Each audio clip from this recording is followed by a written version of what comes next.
Les amis, victoire du Barça, victoire du Barça, victoire du Barça. J'espère que vous allez toutes et tous très bien. Le débrief donc de la victoire du Barça face à Retafe. Par où commencer?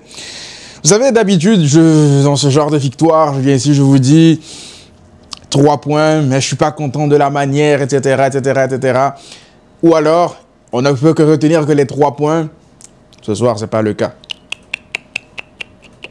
Il y a beaucoup de choses à dire sur ce match. Beaucoup de choses à dire sur ce match. Déjà, les premiers constats, c'est que le Barça revient mathématiquement à 4 points de la tête de la Liga. À quoi? 1 point, je pense, de l'Atlético Madrid. Non, pas 1 point. Toujours, je sais plus. Tout ce que je sais, c'est que le Barça revient à 4 points du Real Madrid. C'est le plus important. Les deux vont s'affronter la semaine prochaine. Et le Barça aura fait l'opération intéressante des 2 dernières semaines, on va dire. Et donc, qu'est-ce qu'il faut dire? Déjà,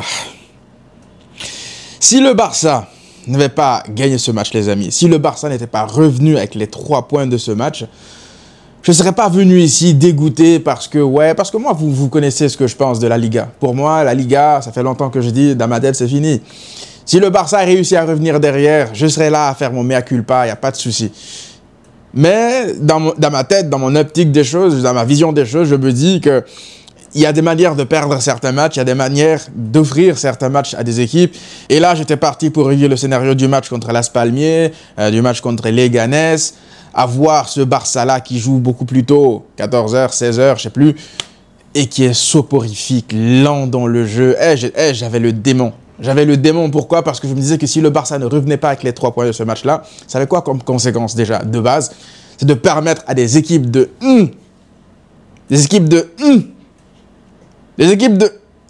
je vais pas dire, je vais pas me faire suspendre sur ma chaîne. Vous savez ce que je pense de cette équipe-là d'Alaves. Des équipes comme Retafe, des équipes comme Alaves, tu ne prends pas les 3 points face à des équipes comme ça. C'est en fait tuer la Liga. Parce que la Liga, là, on a compris que des équipes comme ça, qui jouent dans leur ligue, ça ne dérange pas. Ils permettent à des équipes comme ça de jouer avec leur manière de jouer. Maintenant, bien sûr, si on parle de bloc bas, il n'y a pas de souci. Chaque équipe joue comme elle le sent, chaque équipe met 19 défenseurs derrière, 15 gardiens dans les buts, il n'y a pas de souci. Chacun joue avec sa manière. Moi, je vous ai déjà dit ici, je ne vais jamais tomber sur une équipe qui pose le bus. C'est pas mon style de jeu, je ne l'apprécie pas, mais c'est pas pour autant que je vais venir vous dire ici, regardez, il pose le bus. Oui, je le disais avant parce que je refusais de voir la réalité en face. Lorsqu'il y a une équipe qui joue, qui pose le bus, c'est à toi de déverrouiller la situation. Et quand tu ne réussis pas, c'est à toi de te remettre en question. Du moment où elle joue le bloc bas, sans coup bas, sans gratter des milieux, sans être dégueulasse, sans être vicieux dans le jeu depuis la première seconde de jeu, il n'y a pas de souci. Mais si une équipe veut non seulement pourrir le match et qui vient, en fait, te dégoûter limite du football, et que toi, derrière, tu leur permets de rester dans un championnat d'élite, ben, c'est frustrant en fait. C'est frustrant. Moi, je voulais pas que Alaves reparte avec le point du nul, encore moins avec le point, avec les 3 points. Je voulais pas, en fait, que le Barça reparte de ce match-là en se disant, OK, ben, de toute façon, voilà, on a fait ce qu'on a pu, l'arbitrage, etc. Non. Moi, au-delà de ça, j'aurais peut-être été beaucoup plus déçu de voir Alaves repartir avec quelque chose de cette manière-là que de voir le Barça ne pas gagner. Des équipes comme ça, je n'en peux plus. Ce n'est plus possible. Ce n'est plus possible. Parce que de base, moi, j'ai juste envie de me poser pendant 90 minutes pour kiffer le match de mon club. J'ai pas envie de me poser demain un match pour voir du catch. La WWE, c'était quoi? C'était hier. Le Royal Rumble, c'était hier. On le voit sur le terrain, on le voit. Là, aujourd'hui, on le voit.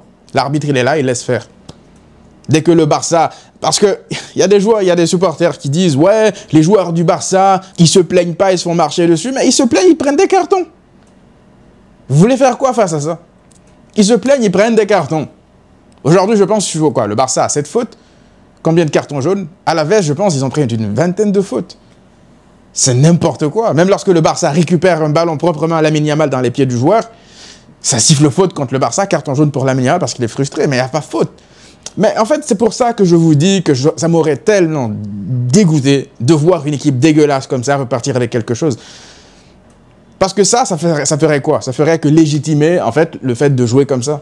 Ça serait que légitimer, leur donner raison de dire « Ah, bah écoutez, pourquoi pas tenter la même chose à toutes les journées de Liga ?» C'est comme Retafe et comme celle-là, c'est de légitimer ce qu'ils font si tu les laisses repartir avec des points. Mais ce match-là, pourquoi est-ce qu'il est dans ce contexte-là aussi? C'est surtout parce que le Barça est dans une position où il y a une pression de revenir à la hauteur de la tête du championnat. Et aussi combiné au fait qu'à Alaves, ils se battent là pour la relégation. C'est un match qui se serait joué... Regardez le match aller face à eux, c'était dans leur stade. Le Barça plie le match en première période parce qu'à Alaves, ils décident de jouer. Ils essaient de jouer, en tout cas, ils essaient. Le Barça plie 3-0 au bout de 30 minutes de jeu et ça y est, on n'en parle plus. Mais ce match-là, il est rentré dans cette situation, dans ce contexte-là de problème mental pour les joueurs du Barça et même pour ceux d'Alaves, juste parce qu'il y a cette pression-là de revenir. S'il n'y avait rien du tout, première, troisième journée de Liga, le Barça les aurait mélangés, malaxés, on n'en parle plus. Et c'est justement pourquoi je veux revenir sur le début du match du Barça. Ce début du match du Barça, il y a plein de facteurs qui l'expliquent. Comme je viens de vous le dire ici déjà, le fait de se mettre tellement la pression, ah là, faut absolument qu'on gagne. Là, tu viens pas dans un mode de journée normale de Liga, tu fais ton match, tu prends du plaisir. Non, là, il y a la pression du résultat. Il y a ça, combiné au fait que l'arbitre, il laisse tout faire. L'adversaire fait ce qu'il veut sur le terrain, il peut te découper, il n'y aura rien.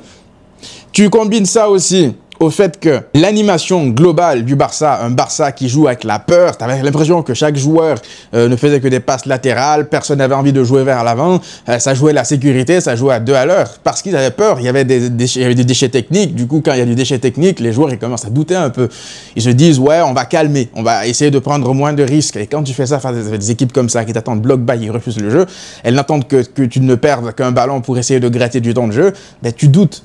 Et donc, j'ai aimé la réaction de Flick tout de suite à la mi-temps. Parce que parlons-en de certains profils dans cette équipe-là. Vous savez, lorsque je l'ai dit la dernière fois, et même dans ma vidéo sur Rafinha, il y a des gens qui sont venus dans les commentaires. Les commentaires sont encore là, allez les voir. Vous savez ce qu'ils me disent? Ils me disent, Massian n'a pas fait de débrief du match contre l'Atalanta parce que Araujo a fait un bon match, un grand match.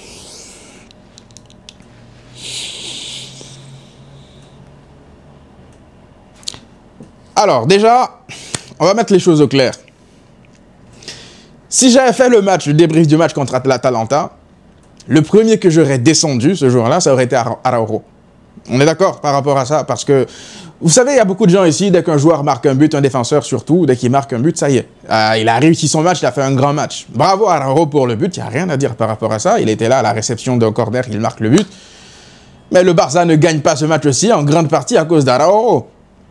Ça, je ne l'ai pas dit, je ne suis pas trop revenu dessus parce que, apparemment, j'ai un agenda contre Araujo. Moi, je n'ai pas un agenda contre un joueur. Lorsqu'il est bon, je le dis. Aujourd'hui, Araujo, il ne sert strictement à rien avec le ballon. Si vous voulez, vous pouvez penser que j'ai un agenda contre lui demain s'il fait un bon match. Il a fait un bon match contre le Betis, lorsque le Barça gagne en Copa. Il fait un bon match, il fait un tacle, on le sait. Araujo, dans ces moments-là, lorsqu'il doit aller à la course en 1v1 face à un attaquant, on sait souvent comment ça va se passer. Donc moi, j'ai pas de doute par rapport à ça. C'est pas là mon problème avec lui. Et j'espère d'ailleurs qu'il continuera à faire de bons matchs comme celui contre le Betis, ou son entrée dans le Classico. Mais en dehors de ça, on ne parle pas là d'action défensive, vous comprenez? On parle là d'animation, d'importance dans le jeu, de l'utilité de Araujo dans le jeu. Le piège du hors-jeu, on l'a vu contre l'Atalanta, c'est lui qui couvre le joueur de l'Atalanta, en levant la main, je pense, en plus. Il le laisse partir dans son dos, il ne le voit même pas arriver. C'est pas la première fois qu'il le fait depuis qu'il est de retour de blessure. Ça me dérange, ça. Mais ce qui me dérange par-dessus tout, c'est le fait que Araujo, les amis, ne sert strictement à rien, balle au pied. Les défenseurs ne le pressent même, les attaquants, pardon, ne le pressent même pas. Ne le pressent pas. Quand moi je le dis, c'est que j'ai un agenda contre Araujo. Ok, du coup, qu'est-ce que vous avez à répondre à ce que Flick fait à la mi-temps, en fait? Pour vous, là, ça, c'est pas un message. Là, ça veut rien dire pour vous. Ce que Flick fait à la mi-temps, il le sort à la mi-temps. Il n'est pas blessé, hein, Araujo. Il le sort à la mi-temps et comme par magie, dès que le Barça revient en deuxième période, ah là, il y a 2 défenseurs centraux qui sont capables de distribuer depuis derrière. Lorsque tu joues face à un bloc bas comme ça, un bloc médian parfois, qui viennent gêner tes premières relances, si tu n'as pas des défenseurs qui sont capables de relancer, de trouver des angles de passe pour accélérer parfois le jeu, des passes courtes, ouais, les passes courtes. Il y a beaucoup qui le minimisent, mais c'est pas parce que tu as fait une passe latérale courte que c'est une bonne passe, en fait.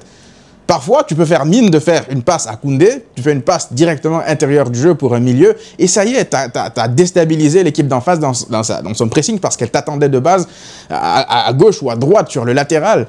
Mais Araujo, il n'a pas ce QI football-là. Lui, c'est la solution la plus ouverte, toujours. C'est là. En fait, le football, c'est un jeu de QI de fou furieux, les amis. On le voit avec Pedri. Pedri ne va jamais lâcher un ballon pour le lâcher. Koubarsi ne va jamais faire une passe juste pour faire une passe. Même Eric Garcia, pour moi, défensivement, Araujo est meilleur que lui. On sait qu'Eric Garcia, c'est son vrai problème. C'est que lorsqu'il s'agit de défendre, on est tout le temps en danger. Mais lorsque le Barça a le ballon 80% du temps comme ce soir, Eric Garcia, il a son importance. J'ai aimé son entrée. J'ai aimé aussi l'entrée de Frenkie de Jong. On va en parler parce que Frenkie de Jong, là, ça fait pas mal de temps maintenant qu'il apporte beaucoup plus que Casado. C'est pas pour tomber sur Casado ou quoi que ce soit, mais dans des matchs comme ce soir, ben, tu as besoin de milieux qui prennent leurs responsabilités. Après, moi, je peux comprendre le fait que Casado ne prenne pas trop de risques parce qu'il joue un peu dans la sécurité, mais jouer dans la sécurité, en fait, quand tu n'apportes pas en tant que milieu, quand tu n'apportes pas dans des matchs comme celui-ci, ça se voit tout de suite. C'est pas parce que tu ne perds pas de ballon que tu fais un bon match. Là, dans ce type de match, les milieux ont une importance monstre. Tu dois avoir de la personnalité avec le ballon. Casado, il en a. Parfois, il tente des passes décisives. Il en a même réussi dans des grands matchs comme contre le Real, comme contre le Bayern, etc. Mais lorsqu'il y a des blocs bas comme ça, c'est pas la solution la plus évidente de passe qu'il faut tenter parce qu'il y a un joueur qui fait un appel en profondeur lorsqu'il y a des espaces. Lorsqu'il n'y a pas d'espace, tu dois avoir aussi ces capacités-là de pouvoir, encore une fois, déstabiliser ce que Pedri fait. Après, on ne peut pas demander à Casado de faire ce que Pedri fait parce qu'il n'y a pas grand joueur, il n'y a pas grand monde qui est capable de faire ce que Pedri fait, balle au pied, pardon. Du coup, il y a Fermin aussi, un peu brouillon, mais au moins Fermin, il apporte un peu de chaos. Vous voyez, il a cette personnalité-là avec le ballon, même si parfois je trouve qu'il lâche pas trop le ballon. Et puis, derrière, lorsque Frenkie rentre, ouais, là, tu sens qu'il ne va pas lâcher le ballon dès qu'il y a un joueur qui arrive dans son dos. Ça, c'est quelque chose d'important dans ce type de match-là. Donc, Frenkie de Jong, l'entrée à noter. Eric Garcia, entrée à noter. En fait, c'est pas tant l'entrée d'Eric Garcia qui a noté, c'est plus l'impact de la sortie de Araujo. C'est comme ça que je vois la chose. Parce que Flick, il a dû voir les matchs de Araujo, surtout balle au pied, depuis la blessure de Inigo Martinez. Il est allé chercher peut-être une piqûre spéciale tout droit venue de la Bavière pour remettre sur pied M. Inigo Martinez. Et voilà, Inigo Martinez est déjà dans le groupe. Je pense qu'il n'est pas rentré aujourd'hui parce qu'il ne voulait pas le rusher. Tu vois pourquoi il fait rentrer Eric Garcia. Tu le vois tout de suite.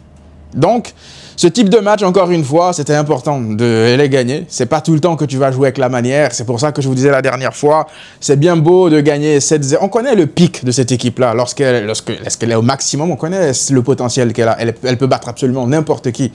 Mais mettre 7-1 face à une équipe, et puis derrière, ne pas réussir à mettre un but, c'est ce qui nous a un peu coûté le début, enfin cette troisième place, c'est ce qui nous coûte un peu la saison en Liga. Donc, tu dois savoir gagner des matchs lorsque ça ne va pas. Quand l'arbitrage ne va pas dans ton sens, mais en fait, nous, à chaque fois on en parle, on nous traite de pleureuses. Ah là, hier, le Real, j'ai vu des gens parler d'arbitrage, j'en parle. Nous, quand on en parle, ah, on est des pleureuses. Bref, les amis, le Barça avait donc impérativement besoin de ces 3 points.